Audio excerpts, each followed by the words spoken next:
జాజిరెడ్డిగూడెం వద్ద ఘోర రోడ్డు ప్రమాదం. 4 ఉపాధ్యాయులు ప్రయాణిస్తున్న కారు ప్రమాదానికి గురి.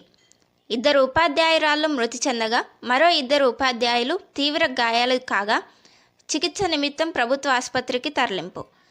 మృతి చెందిన వారిలో తుంగతుర్తి కస్తూర్బా గాంధీ ఏఎస్ఓ కల్పన స్పాట్లో మృతి చెందగా గాయపడిన రావులపల్లి జీహెచ్ఎం పోరెడ్డి గీత హైదరాబాద్కు తరలిస్తుండగా మృతి చెందారు.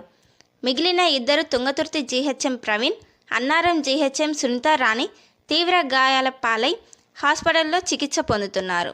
వీరిద్దరూ అన్నా చెల్లెలు కావటంతో వారి కుటుంబంలో తీవ్ర విషాద ఛాయలు నెలకొన్నాయి. 4/4 NT4 న్యూస్ చూస్తూనే ఉండండి.